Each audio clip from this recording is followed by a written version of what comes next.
15 hex, actually, so... Great. Welcome to Fail 2.0. This is a continuation and update to last year's Black Hat Talk. It was one of the better talks I saw there, and we wanted to get an update for you here. So take it away. Hello, everybody.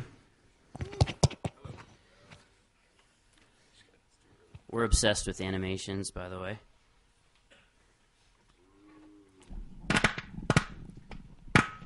Last time I heard that sound, I had to go to the doctor. Sure. All right.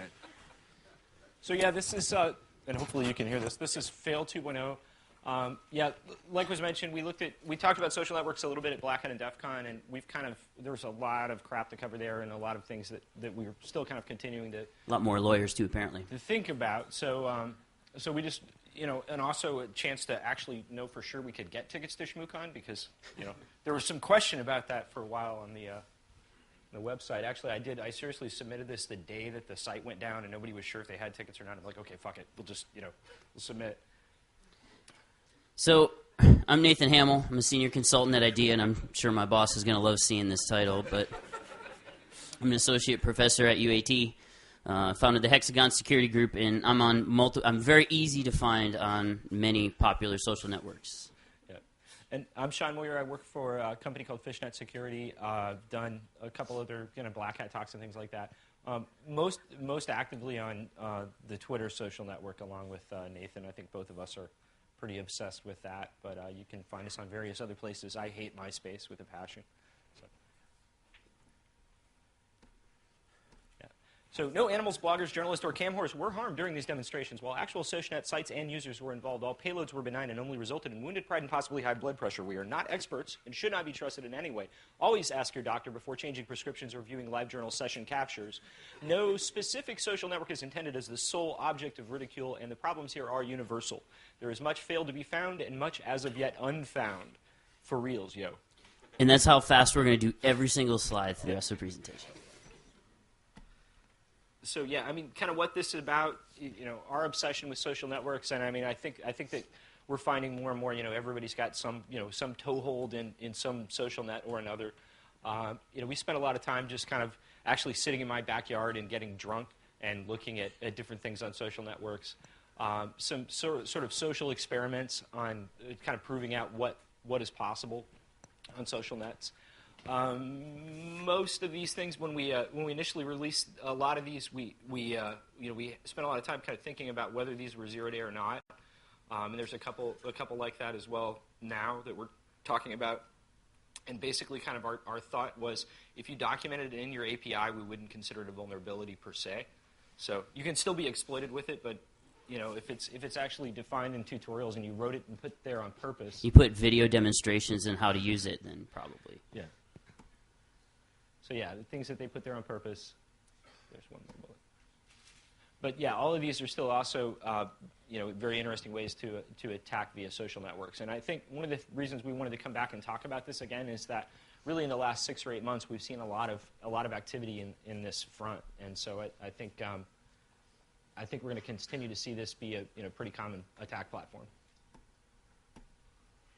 So yeah, social nets as an attack platform. Yeah. So when you're looking for a juicy target, social networks are pretty much where it's at. There's going to be millions of people at your disposal.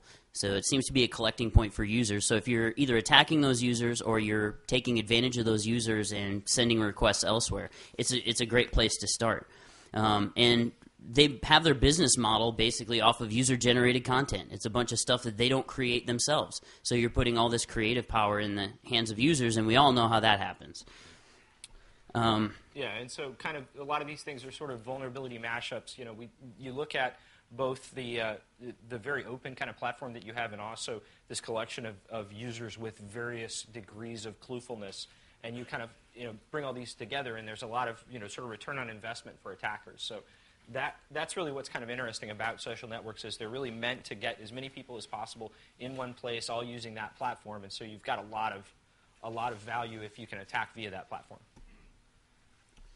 We also looked at some open social stuff, and this was a lot newer, like 6 months ago, but we looked at attacking basically anybody who would install apps. So these social network apps that people are going crazy, they don't realize that you completely trust the person when you install that social network application. So you can pretty much completely own any user who owns your application. You can attack apps with other apps, and there's a demonstration of that. So what they've been doing is throwing all of these apps in a different domain to protect themselves, but nobody's doing anything to protect the other app owners from the other apps. Yes, and that kind of comes to sort of the concept of using a social network as sort of a lightweight botnet. If you have a social network app that's under your control and you have a few 100,000 installs, you have essentially execution flow control of what's going on in that user's browser. And actually, one of the points to make about that too is, even if you yourself don't install a given social network app, if you view somebody else's profile that has the app installed, they're still executing that on the canvas in the context of your browser. So it doesn't just apply to the people that install a given app. Just using the social network and having other people on your connection list that use it. Not only that, if you're logged into the social network and you visit somebody with an app installed, that app, if your privacy settings aren't set, has visibility into your entire profile. Mm-hmm. So not good if you care about privacy at all. And of course, turning a social network into sort of a lightweight botnet. And that can be done either with apps or without, and we'll kind of get into that a little bit too. So when talking about off-site content, if you own a site, any kind of site, and you allow people to link to things off of that site, basically you're pretty screwed. Own is in you're the operator of the site, not the site getting owned, but just owning it. Yeah, so if you allow people to link to offsite content, you lose control of that request. Is this feeding back? Yeah. You get a little Jimi Hendrix vibe going on. Okay, well, I'll try not to do as many drugs and pass out and die. So if you allow people to do that, you lose control over that request. Like, you have no control where it goes after it leaves your site. So you can do things like CSRF through image tags. You can sometimes do JavaScript-y type things depending on whether you care about same origin or not. And there's a lot of sites that allow you to do that. Of course, the big one is MySpace. You can link, and that's why people's profiles all look like shit. It's because they're linking to these CSS pages that are complete crap. So, if they did have the magic bit where they could flip that say, we're no longer, linking to offsite content, immediately millions of MySpace pages would actually be digestible. And you could actually see what's on their profile page. It's like, oh my God, that was actually a woman? The web would become a much better place. And really, a lot of the social networks, we mentioned, like in particular, High Five, LiveJournal, and MySpace, which are three pretty high-profile social networks with a lot of members. A lot of their business model is on allowing you to kind of create your own content and giving you your own platform to do that. And so, essentially, if you let people write their own markup and you can link off-site, even if you just, and there's various restrictions they place on that, but really at the end of the day, which we'll get to, if you give us the ability to make a request off-site, it's under our control at that point. So really, a lot of these things, until they really change that model, it's not gonna get fixed. There's also some things too where you can actually do same site request forgery if you have the ability to write content. So there's no need to send the request off of the site. You have control over content on the site, and what that also does is give you a higher success rate, because I don't have to guess whether you're visiting the page if I'm an attacker. I don't have to guess whether you're visiting or not. I know you visited it because it's on the page. So it pretty much gives you a 100% success rate when you're talking about request forgeries. And then you have certain validated entities. If you're using a view state and you're not validating it, you're probably going to get screwed by it because you probably assume you're being protected. And we have a demonstration of that too. And as far as like post to get, one of the things that we found is, in particular in the Open Social API, they sort of allow for both, and MySpace in particular, and a lot of these sites allow for kind of both methods. The reason it gets more useful is that you can do it with things like an image tag. You don't have to have XML HTTP request or JavaScript, in the context of the browser. Just a simple image tag will get you the same kind of thing that we would normally use all kinds of other kung fu to get to. Now, these three MySpace profiles no longer exist, so don't go looking for them because they were deleted shortly thereafter. But we're going to give a scenario here. So we have three friends. We have Alice, Bob, and Eva. And they all kind of don't get along, but Eva's a friend whore, and she wants as many friends as she can get. So this is a little hard to read. But what this is, and this is something that we didn't show at Black Hat, but this is the code that was used. And all it is it's a small piece of Python code that performs a redirect. So it just prints off the headers to the screen and then sends this data. That victim site thing is actually a get URL with a view state and a bunch of crap that looks like nothing. But so let's talk about this. We have Eva, and she's friends with Bob. And we have Alice, who's friends with Bob as well.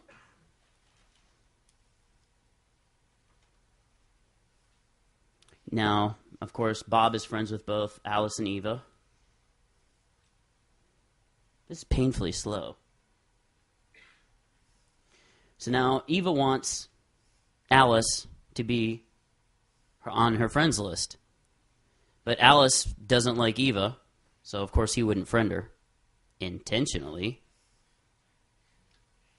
So she goes to Bob's profile, and she puts in a 1x1 pixel image tag and just says, thanks for the ad, because that's like common social network behavior.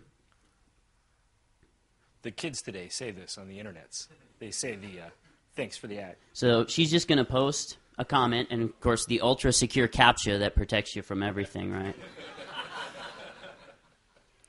And as you can see, you don't see the image tag rendering, because it's rendering to you in HTML as well, which if you're going to DOS somebody, you can accidentally DOS yourself by doing this too. We'll get to that. So boom, that's posted. So if, when Alice goes to just go to visit Bob's MySpace page, as you can see, he goes and visits. And there's Eva. It says, thanks for the ad. No indication that there's any kind of attack going on from the user perspective. So when we refresh Eva's page, she's got a new friend request. And it's Alice. Yeah. So all that was done through not validating your view state when you're collecting all that information. And linking, essentially. Linking to offsite content, rendering of HTML and comments, and also allowing either a request, because that was originally a post, right, and just got transformed into a get, which made it a lot easier to pull this attack off. So you have an offsite link to an image tag that, as far as their servers are concerned, even if they do validation, which they don't, but even if they did validate the actual HTML that you're dropping in there, and I think they do scrub like certain tags, really that looks like a perfectly legitimate thing. It's just an image tag. Yeah, on top of that, it was a .py extension, but it didn't have to be. Yeah, they did. It was just it was just to demonstrate. It could have been anything going to a redirect. It could have been image.gif, spacer.gif, which is something that wouldn't set off too many flags, and then that goes to a redirect that gets redirected back to that. So once the client views that image tag that's in the HTML bounces to another server. That server sends a redirect, sends a 302 that actually just calls essentially. Just uses CSRF to hijack that function. There's certain things we brought up about innocuous functions. A lot of people know when they develop applications, they know that certain things are important, like account functions, change password, send messages, read messages, things like that. But there are certain things that people don't typically think of as being important when they build web applications. Things like logging out or blocking communications and many of these other little innocuous functions. And what you can really do is take advantage of those to cause damage to the site that's allowing that. So what this is much shorter and much easier to understand, but it's a simple redirect that just redirects to a domain that isn't working anymore, but that needs to be modified. It used to be collect.myspace.com. It's just myspace.com, fuse action log out now. So that right there is much simpler to pull off. So if you wanted to DOS somebody off of their profile, now Eva, she's a little upset at Bob because he made some rather irritating remarks towards her. So she wants to make sure that Bob and everybody that views Bob's profile can no longer use it correctly. So she goes to Bob's profile, and she does the same thing. So she pastes a little message that says, "You're a douche," with a 1x1 image tag again. Now at this point right here, it rendered, so if Eva wasn't sneaky in blocking collect.myspace.com, she would have been logged out at this point. Yeah, you'll actually DOS yourself as well. Yeah, which actually happened in the first demonstration video, which is why it had to be done again. He mentioned we were drinking, right, when we were doing this. So now, the funny thing about MySpace is when you go to view your even view your comments from your homepage, they render in HTML as well, and that's also where you'd have to delete that comment from. So anywhere Bob goes, he's logged out. Anybody that views Bob's profile is logged out as well.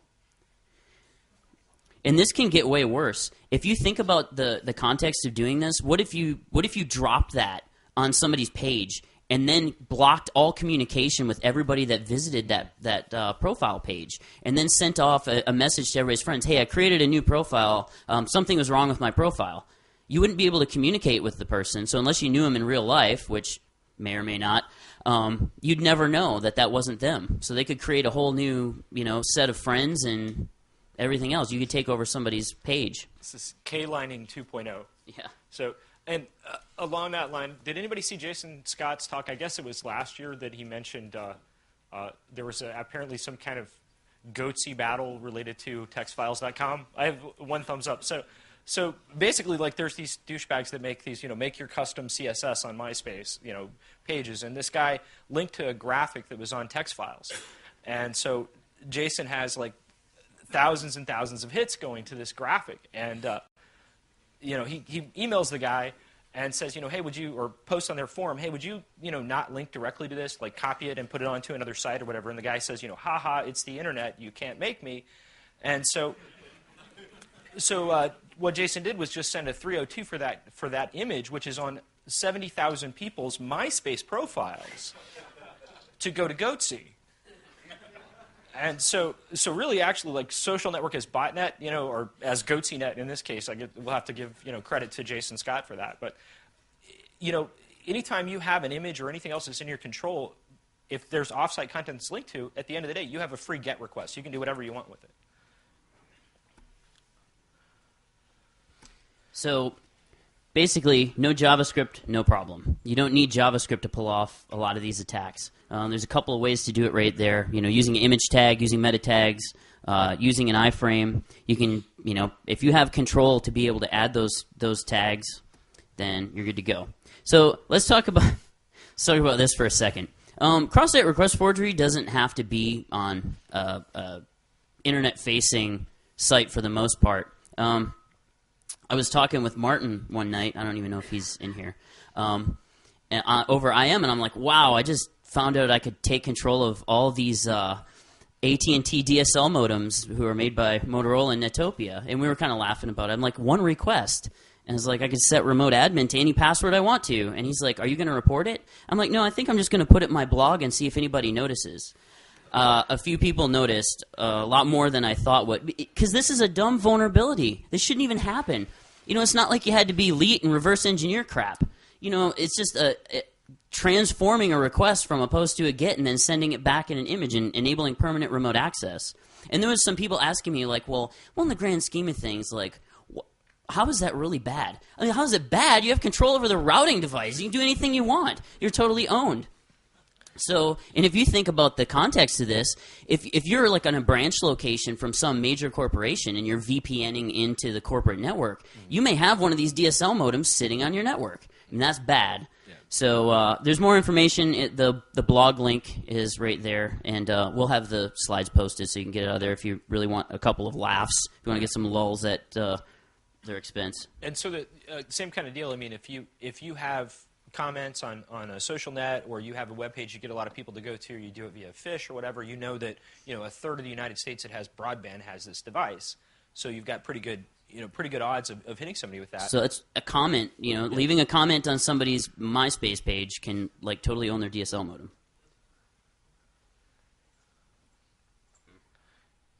Somebody lost an iPhone. It's in a black leather case. Please bring it to us, is actually what the message was. Just bring it by and we'll take a look at it. Actually, the message said, Sean, you're hot. It did. I appreciate that. Actually, it said, take it to Charlie Miller. I'm not really sure why. Charlie Miller just dropped a note. So let's talk about some logic attacks. Logic attacks are interesting because they're not easy to defend against from a device perspective. So if you're counting on your WAF to protect you against stuff like this, it's probably not going to happen. And they're not always straightforward to identify. Extremely difficult, too, to identify through testing unless you have experience testing web applications or applications in general. So let's talk about another social network called Adult Friend Finder. It's a social network, and it also allows for paid-for content. So if you want to take full advantage of the site and get down, you need to cough up that credit card number. Well, and we had kind of a hard time kind of figuring out where to draw the line with social networks, because really now at this point everything has some aspect of social component. So like your blog is friends with my blog, or your modem is friends with my modem, whatever. So ultimately we decided that Adult Friend Finder was a social network. It's just that friending, the action of friending, is sort of a much more intimate activity than it is on your typical network. So here's what this is an example of is you can't view people's profiles without paying. And this was a free account that I created. Not this. I'm viewing paid-for content at the moment. You're only supposed to be able to view one webcam at a time with a free account, and obviously there's more open. I realize it seems like I spend a lot of time on Adult Friend Finder, and the reason why these are all blurred out is because I don't want you to see my screen name. Purely for research purposes. Yeah, we kind of saved you. I'm running no script, so I'm safe, right? I should have just airbrushed out the no script too and made you wonder what all the yellow was. It's like, what is he like? What did he sign up for? Okay. So, to me, one of the things that's really, like I said, kind of interesting about social networks is there's very much a convergence of social engineering and the social aspect, and then there's also so much bad technology as well. So, like I said, it's a really great return on investment for an attack. I sort of call it like diamond tip spear phishing. So if you wanted to target, if you think about social networks, and actually, just recently, which it's funny because we were talking about this a while back, and it turns out that Facebook actually freaking did it. I said like a while ago that social networks are like great. They're basically like people are creating focus groups for you for free. So all of your friends and all of your connections are all in the same geographic area. They all went to the same college. If you want to market and find out, how many people in Des Moines, Iowa drive Subarus, Facebook has that information, right? So they're now selling that to various like advertising agencies as this very focused, directed kind of marketing. But by the same token, it's very great for very focused, very directed attacks. So especially to me, especially LinkedIn, which is business social networking site, if I want to go after a specific company or a specific target group, they're already kind of glommed together. So they're already kind of sitting there just waiting to be owned. So essentially what we did is create a plausible persona on a social network. And the two scenarios we're talking about here are on LinkedIn. Create a respectable number of connections. And essentially that just means we just friended as many people as we possibly could to see who would add us. And then, really a real attack, this was really just to show what was possible. In a real attack, obviously, very simple. It would be, most likely just a phish. If you had a social network app that was under your control, you could get people to visit your profile, attack via that app. Just an email, really, from somebody on your connection list saying, hey, check out this new link, or here's my new blog, or whatever, would probably be sufficient, right, to get a pretty good return. So this is the Marcus experiment that we did. And there's a newer one that we just worked on after that. But Marcus Ranum, the father of the firewall, among other things, and a resident of this geographic area, I believe. We thought what was interesting about this was there's sort of on social networks. There's very much like the cool kids, and there's these economies of how many connections you have versus somebody else, and so somebody who's a luminary. In the security field, we wanted to see kind of how many security people would want to connect with this person. So what we did was just basically sit down. If you go out to Wikipedia, you have Marcus's resume. There's press releases for every company that he's ever worked for. We took a photo from a PR release from like a conference that he did, and then we just set up a profile on LinkedIn for him. And we did ask permission. We asked Marcus if this was okay. We actually asked a bunch of people, and most of them said, "Are you freaking insane?" But Marcus was pretty cool about it, actually. So So yeah, go ahead. Oh, yeah. I almost gave away the spoiler. No, it's okay. You can't read it from there. So, yeah, the end result of that was in about 24 hours, we got about 50-plus connections. We got the CISO of a Fortune 10 corporation on our connection list. He was pissed.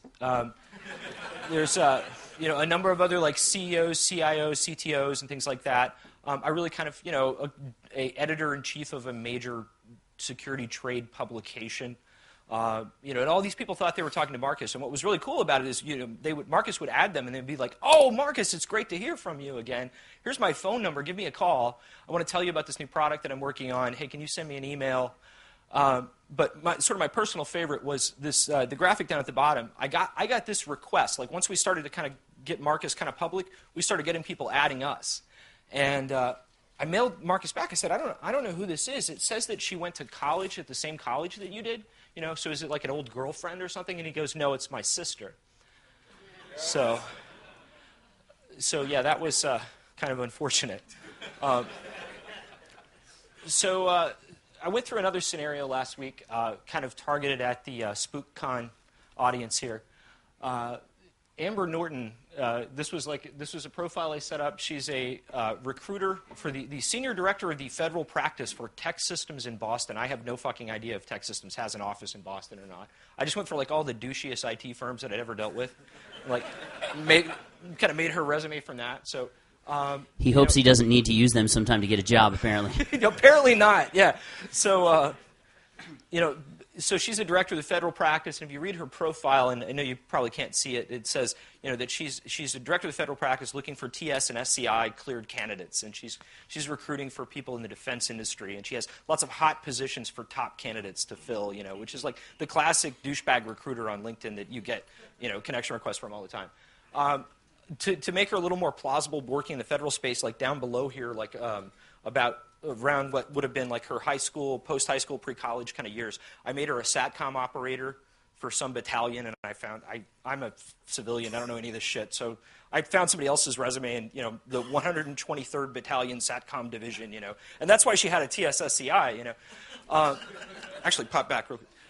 So then I went out and added all of the social groups that are on LinkedIn that are like these business networking groups, because once you connect to a group, then you can connect to other members in that group, and so you can kind of target that group. So I joined the top secret clearance group, U.S. government security clearance, the DoD clearance group, Shmoocon. They'll take anybody. IT security. Yeah, they have no standards whatsoever. None. It's like a drunk guy at a bar. He'll go home with any woman that talks to him. The Cleared Pro network and all of this, and this was like less than 24 hours. So I got about 130 odd connections, so from there was about a million people or so that she had a second degree connection with from all of these groups. So then I just started going through and searching for, like, you can search by geography and stuff. So I was like Washington D.C. metro defense industry, and just started adding people and looking for people with the keyword of clearance or whatever. And then I started posting job postings.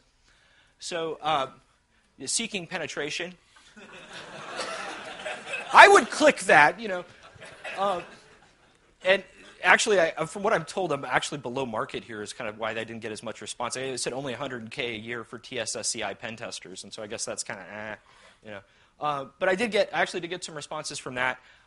I didn't get as many as I wanted to, so I caved, and I posted this to all of these clearance groups that I joined. So after that, I went ahead and posted a second one looking for MCSEs with TSSCI. So from that, we got about 50 of those connections, so those 120, had some level of clearance. One of those people is the CISO of a 3-letter agency. You can ask me later which one, or at least I think he is. I don't really know if it's really him, right? It's just some guy with a profile on LinkedIn. Lots of Booz Allen Hamilton people on LinkedIn. I just thought I would point that out. But this guy was my personal favorite, and he was, I think, in response to the MCSE stuff, but he mailed me and said, "Here's my phone number, give me a call." And he says, "I have an interim C6 clearance, is that good?" And I don't actually know if that's good or not. I think it's bad that I got a phone number from this guy. Kind of along that line, other sort of social network, social issues. You can pop one slide. So Alex Soderov is on Twitter. And I follow Alex. He hasn't followed me back because I'm not that cool. But Alex posted on Twitter, he was in the midst of having a conversation with somebody over direct messaging. So like when you use Twitter, you DM people. And there's actually a website called dmfell.org that has, a list of all of these messages that people meant to send as a direct message that end up in the public timeline. So he said, the situation is complicated. I'm about to apply to SFO. You can reach me at blah, blah, blah, blah, blah. And he had his cell phone number. And that goes out to the public, the public timeline on Twitter. Right after that, he says, everybody who saw that tweet with my phone number, yeah, go ahead and call. If you're, if you're bored, it was supposed to be a direct message, and then he deleted it. But the problem is with Twitter, there's all of these other Web 2.0 sites that take and archive all of that content. So once you DM, it's out there forever, whether you delete it or not. So this is still, you can search on various Twitter sites and get Alex's cell phone number. So not to mention, it's really fun to go on the public timeline and troll the shit out of people because they're talking about nothing of any substance. It's like, thank you for boring the shit out of the internet. Now go commit suicide. So along that line, this is some fresh fail. This is less than 24 hours ago. I had somebody mail this to me. I thought it was pretty neat. Pete Hoekstra. Yeah, Charlie Miller sent this to me. He's like, hey, you should use this slide. I said, why, yes, we should. So Pete Hoekstra is, I guess, a Republican congressman from Minnesota, and he's on a junket to the Green Zone, and apparently has Biden with him, like, on the chopper. And he touches down, and publicly on Twitter, and this is not supposed, you're not supposed to announce that you've just landed in Iraq with the vice president. And he's tweeting, hey, cool, I've got BlackBerry service here. So, so that's all over the, I guess, the news and all that kind of stuff now. Well, Open Social. Open Social is a social networking apps framework that many social networks, including MySpace, have adopted. And this was when they first started pushing the Open Social apps. They had this accessorize your profile. So I just thought it was funny to do what it really was. So one of the things we thought about is, everybody's trying to find XSS on all these social networks. They need to, there's like, we have to have JavaScript. So kind of took a different approach. I just sent a message to them basically saying, hey, can I execute JavaScript? And they came back a day later and said, yes, here you go. And here's your API keys, and here's your server secret. Go ahead, go to town. So there was, and if they would have looked at all the contact information I provided, I put my real name at my domain, which was my blog, and then the company I put was Hexsec. So if they would have went to any of those websites, they would have saw this big thing. Hey, we're speaking at Black Hat on hacking social networks. They would have definitely raised some eyebrows. But apparently the OK button is just too tempting to press when you're doing that stuff. And the application that was in the little request, it says what application are you working on. So it said a encryption application. Yeah, it was like I was trying to think of the most ridiculous thing I could put in there, and I said working on an ultra secure messaging framework based on ROT13. And apparently that's secure to MySpace, which if you've seen some of the stuff they do, it really is. But an interesting thing about social network apps, especially like Open Social, because it's used in so many places, if you write one malicious application, you then now have the framework to install it on High5 and all these other places that are using Open Social. And it doesn't have to be malicious at first, especially if you think people are going to look at it, because MySpace apps are JavaScript. I mean, the devs can look at it at any time, at least your hooks, your initial hooks.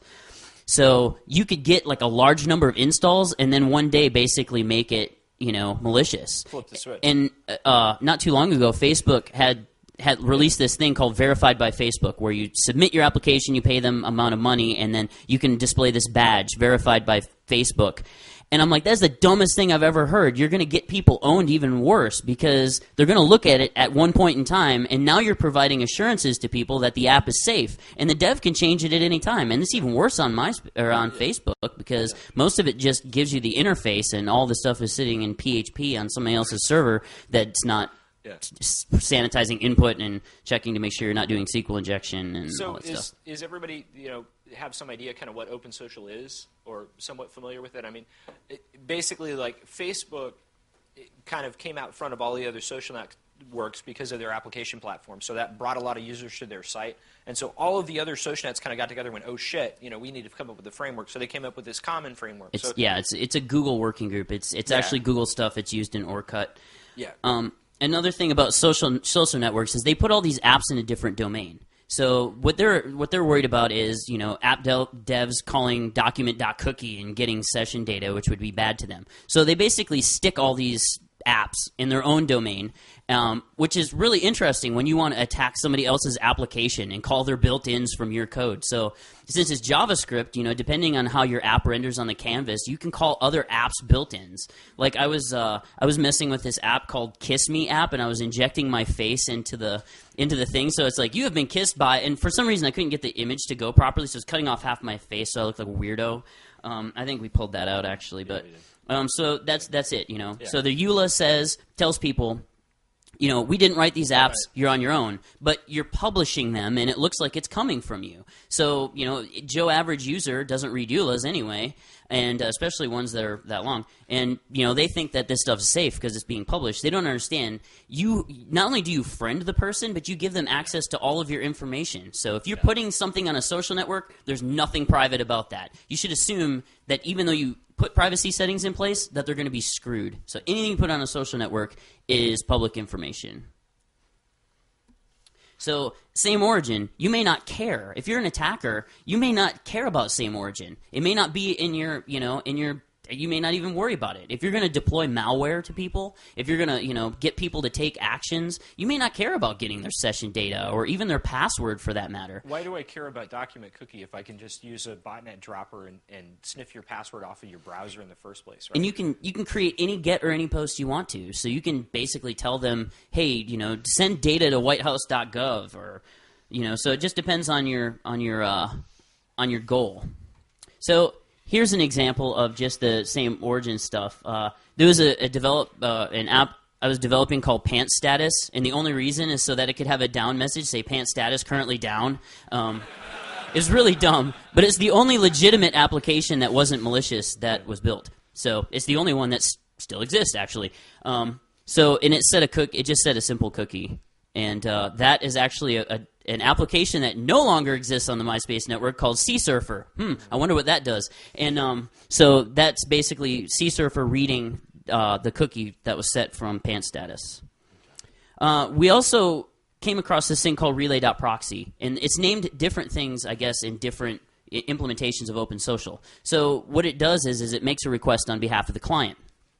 And you can make a request anywhere, and what ends up in the destination logs is the person's IP address. So if you go to whatismyip.com and you forge a request to that, it's actually the person who has the web browser. So, and that's part of OpenSocial, and the right there to go to hexsec.com, that won't work because the API key is changed. But the cool thing about that is everybody needs to be able to read it. So all you do is just snag some other social network app's key, and you're off to the races. Yeah. And here's an example of that. That IP address right there is actually that one's not. That's the IP address of one of the systems on MySpace's network that made that request. So another thing that we were just looking at yesterday, because we're very last minute people, is LinkedIn also uses OpenSocial, and they're much more picky about who they let, publish apps. So one of the funny things about OpenSocial is it makes it really easy to enumerate things, like development versions of things. So here's the Huddle Spaces applications development environment. It's very active right now, as you can see, as an empty canvas, but it just says this application will rock your world. Well, I'm not very impressed. Well, and so basically the way that they've allocated all of these is there's an app ID field, which is, I think, kind of part of the API, but the way that LinkedIn has done it, they're allocating that. Whenever hacking social networks, make sure you're logged in as yourself. Outstanding. Oops. So they allocate, some numeric range, so you can just go through. If you look at an app that you have installed, you'll see an app ID. You can just enumerate through that and find all the other instances of those apps. Really quick, Kaha is a framework meant to make JavaScript more safe. In OpenSocial, as far as like MySpace in particular, because that's the one I know the most about, it's a bit that you flip. So it's opt-in security. So if you have opt-in security, it never works. Because if I'm an attacker and I'm writing a malicious app, I'm obviously not going to opt into the security framework that doesn't let me pull off the attacks that I'm trying to attack. I mean, and Kaha in and of itself is a good concept. I mean, the idea of it is to sort of, I always say, like JavaScript on the short bus. it's meant to kind of take out some of the dangerous functions out of JavaScript. But the problem with everything that we looked at was nobody was enforcing that by default. I think nobody knew what the hell Kaha was. What it's the hell like, is that ooh, thing? because it doesn't even say use Kaha. It says use hold code. And it's like, what the hell does that mean? I'm not calling any coals. Their code hold, yeah. So a couple of things since the last time that we looked at this. Some guys and some researchers in Cyprus did a proof of concept on Facebook of like social network apps as botnet. They called it Facebot, and basically what they did was they created an app. They went through the scenario that we were kind of nervous about going through, and they created a social network app called the Image of the Day, and they set it up and got, I think, something like 100,000 installs on the app. And then they flipped a switch and started sending a web bug with it so that they could track those requests. And so at any given time, and if you go out and you Google for that term, they actually have a paper and they show like the amount of clients they would have had control over. And basically what their conjecture was they would have had a botnet to rival the Stormworm or anything else trivially by just the way they did it was. It was the image of the day and it had like a picture of a puppy or a kitten or whatever, and everybody wanted that on their Facebook page. Yeah, that's exactly what I want on my Facebook. I do. Puppies, absolutely. Recently, you may have seen where there was some news stories about LinkedIn profile serving malware. That's the dumbest thing I've ever heard, man. And I actually got irritated at people on Twitter talking about it. I was like, quit spreading that crap. Basically, what they did was, Beyonce Knowles on her LinkedIn page says, click here to visit, to see my nudes. Yeah. People still fall for that. I was like amazed. I'm like, wow, people still fall for that. I was like, and what is Beyonce doing on LinkedIn? I thought definitely isn't finding talent there. If Beyonce learning how to sing. If Beyonce is going to send you nude photos, she will probably do it through a direct message rather than just linking on her profile. We're going to go through some of this stuff. There was a CSurf and OAuth. Yeah, actually, it's real quick on Facebook and 419 scams. Something that we're starting to see a lot of is people hijacking. They'll fish somebody, hijack their Facebook account, and then send out messages saying like, "Oh shit, I'm trapped in a jail in Nigeria. Quick, wire me money." And it's working, which is really terrifying. So like you have tons of friends that just go to Nigeria all the time. It's like, what are they doing down there? Getting blood diamonds? I updated my Facebook status, and had a couple friends do this. Send out a message to all your friends saying, "I'm not traveling to Nigeria anytime in the near future." Just let them know. It was Facebook XSS, celeb phishing on Twitter. A lot of these too. So this is a banner attack on MySpace. Basically, somebody found out that they could bypass the MS Blink stuff, which is the protection mechanisms that tells you, big warning, you are about to go to an external site, and you're probably going to get owned. So they basically found out that they could use whitespace to get around that, which I think still works. What they didn't realize is they probably could have had JavaScript. So they could have really done some damage, but all they were interested in was getting people to download an executable. And I guess they got so used to people seeing the malicious software removal tool, they just kind of hooked onto that meme. Yeah, if you see that on your Mac, it might be an issue. Yeah. So if you want to partake in the social network experience, but you're not too keen on apps, what you can do is block app content. Some sites make it easier to block than others. So like MySpace and LinkedIn and all these, they have a separate domain completely. So you can just block that entire domain. And it stops from like click fraud, CSurf, malicious scripts. Facebook's a little different. It'll render the first part of the app in a div tag on the page. So that can be a problem. This is a Firefox extension called CSurf Blocker. I just started writing this, and it's not available yet. And one of the reasons I decided to write this is most people don't really know how Firefox works. And there's a lot of misconceptions out there, especially about blocking content. Because sometimes, even like Grease Monkey will parse the DOM first and send the request. So if that's for CSurf, you're going to be owned at that point once your browser makes the request. It doesn't matter that it won't display on the page. And even AdBlock Plus now is making the request. It's just not showing you the ads, which if you're using AdBlock Plus, that's probably what you want. You just don't want to see the ads. So here's the canvas and some of the preferences. So there's enable warnings, so it'll log when it detects something. Some other things, too, is you can block all local IP addresses. And you can also do things, too, like remove links to any blocked sites you have. And you can specify image tag and iframe heights and widths. So if something is rendering in a 1x1 pixel image or an iframe, it's probably even if it's not doing CSurf, it's probably doing something that you don't want. So it'll, and I'm still going through this. I've never developed a Firefox extension before, and every time I start something like this, I realize just how bad I hate JavaScript and how much I've been spoiled by Python. Hexsec Labs, it's on that page, and the presentation will be posted on Hexsec shortly after it gets exported to a PDF. So, not just for CSurf. I'm also working on a concept with page and cookie isolation, and that'll be on there. So here's our recommendations. Kill external content, because that's how people have been getting owned, and click fraud and all that stuff. The API functionality, like MySpace, actually extends Open Social because it wasn't bad enough to begin with for the privacy issues. They had to create a My Open Space that allows you to have access to much more information. Yeah, threat modeling, I mean, a lot of these things just seem like nobody had even thought, like, how could this possibly be bad? Like, where did, that security conversation happen? Actually, something on LinkedIn is, they waited, and they kind of waited till the rest of the, the rest of the early adopters got kind of beat up first, and their open social implementation, and we spent a bunch of time looking at it just lately, is a lot more solid, and I think that's the right thing to do. I mean, MySpace really just wanted to be the first to relaunch with this stuff. I see people are saying they're leaving on Twitter. That's really funny. So, yeah, show everybody how to attack shit, but when you tell people how to protect shit, they just walk out of the presentation. So, yeah.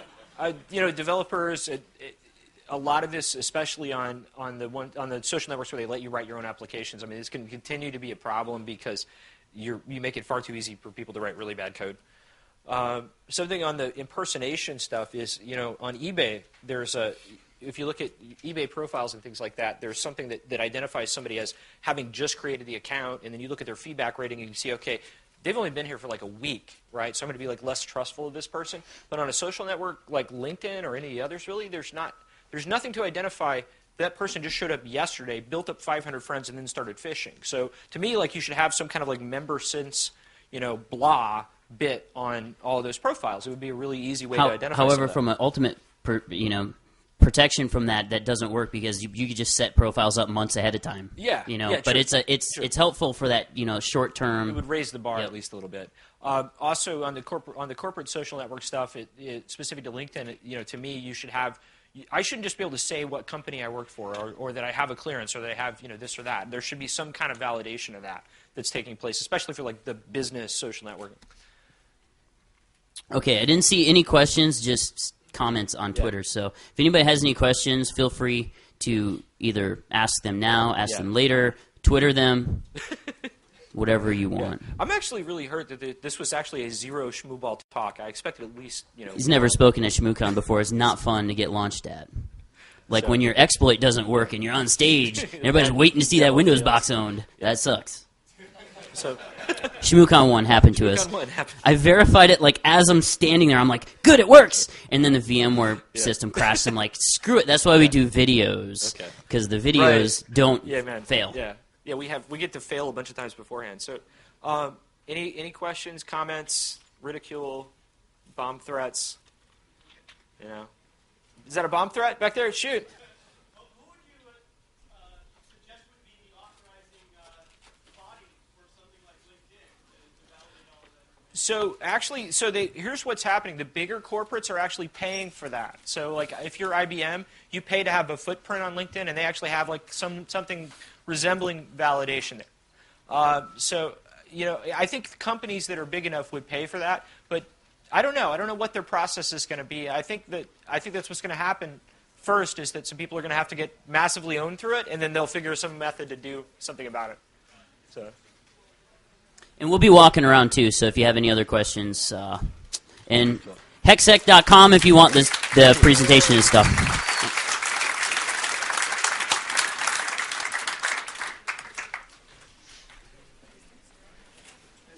Hey, awesome. Thanks. Appreciate it. Did you hear about Informer? It's a newsletter Danny Long started out? Hey, thanks, man. Appreciate it. I'm Agent 0x0. Right. Okay, cool. Yeah. Well, and hopefully, yeah. Turn it off. Maybe if you have any content, white papers, anything, and check it out. Yeah, good. Thanks, man. Hi. Hey. My name is Al Kadrinsky. I'm from the University of Buffalo. University. And I have an online radio show. You can look look it up to verify me while I'm here. No, that's fine. I'm very trusting. You feel free to own me because I'm not going to catch it. I'm going to own you. What I'd like to do is interview you and your buddy. Yeah, sure. And That's fine.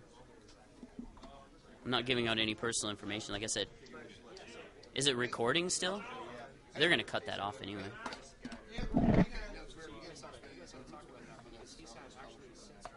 Gotcha. I'm actually a professor at UAT as well. Teaching my response. That's 10 years on that. Hey, man. Hey, no problem. Probably the sooner the better because once.